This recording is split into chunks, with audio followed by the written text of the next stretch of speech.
As you say.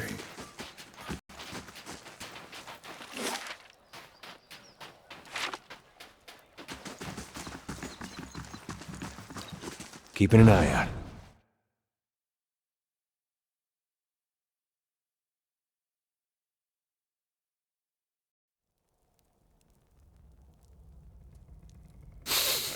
That rancid smell! Why didn't I save room for dessert? Zawa is ready. My thoughts wander often to the lost builders of this fortress we seek. They were erased from the world. I wonder, was it meant to be so? An Alpazka would agree.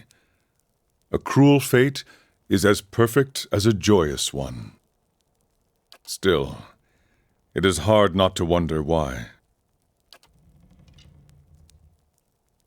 Zawa is ready. These feuds between Ogre and Kith, I do not see them ending until one is wiped out. Or both. Most Takan have two choices. They can grow crops, or they can become Nalpazka warriors. I was the youngest of 5. A dreamer. The Nalpazka were always in my thoughts. They did not feel the same about me. 3 times I tried to join their ranks. 3 times I was refused. All that time spent dreaming, and I had not thought to prepare.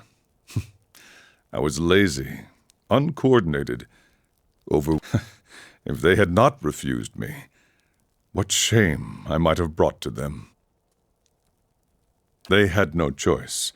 Our high priestess had a vision. Malkachoa, plus some other shit, knowing her. No one put on a better ceremony than she did. She saw me as chieftain, leading a host of Nalpazka warriors to victory over our enemies, the Kechmatl. Our last chieftain had died over the winter. A new one had not yet arisen from the Nalpazka. So the timing was right.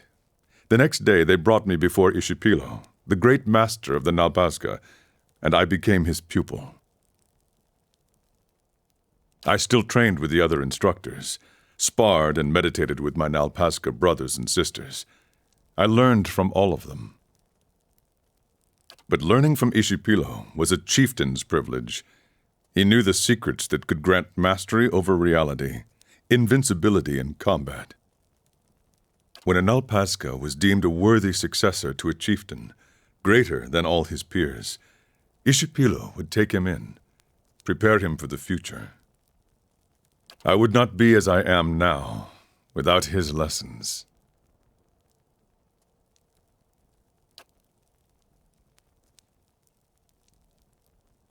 Not all of them. A story for another time, perhaps. One thing he did teach me was that the more you talk, the less you hear. And the less you hear, the less you have that is worth saying.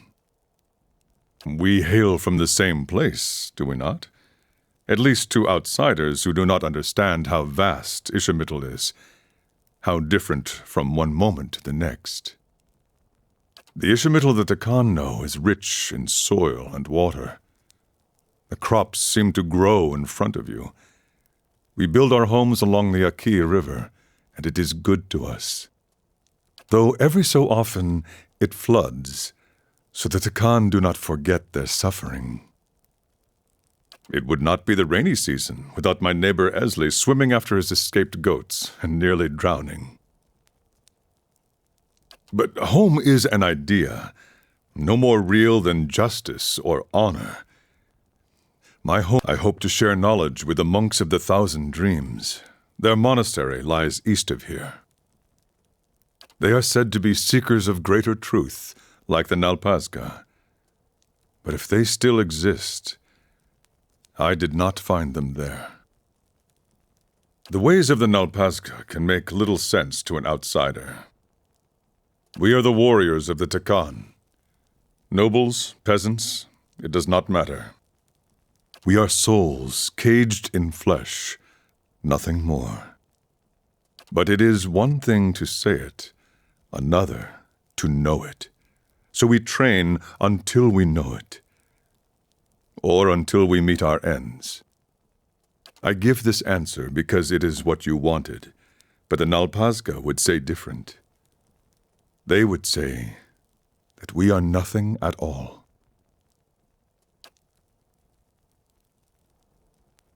Perfection. Look around you. The world is perfect. Every being, every moment, every death. Rarely do we see this.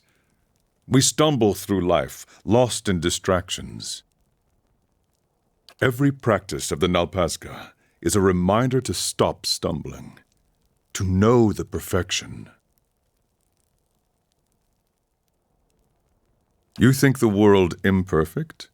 Most would agree. Most would say the world is imperfect because we suffer. They imagine a world without suffering and dream of living there, and suffer all the more for it. This is their mistake. The world is perfect. It was created by a boundless wisdom. It is for us to learn why a perfect world requires that we suffer.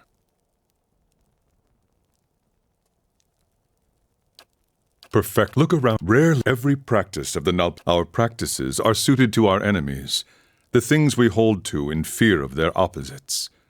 Things like pleasure and vanity, even our own lives. We embrace discomfort. I knew a Nalpazga, Tamin, who slept on sharp boulders and kept his arm raised above his head for 2 years. The arm withered. One day it fell limp and became useless. But always it reminded him that pleasure and pain did not hold sway over his soul, and he became strong. Vanity is my favorite. You have seen some of it. You must become loathsome, disgusting. The Takan are used to our shit, but Deerwood has been far more enjoyable.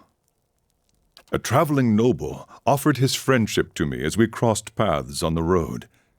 I blew my nose into his silken shirt sleeves, apologized, then vomited on his wife's gown when she expressed forgiveness. I was even beaten for it without having to ask. Work well done is truly its own reward. Fear of death is our enemy, so we bury ourselves with our dead. We live on the carrion and meditate for days, even as the worms burrow into our flesh.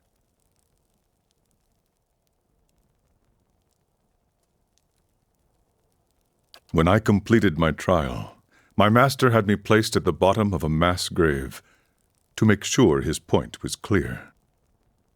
In time, you come to know death. You accept its beauty and its purpose. You see its dark wisps, and so it is with all our enemies.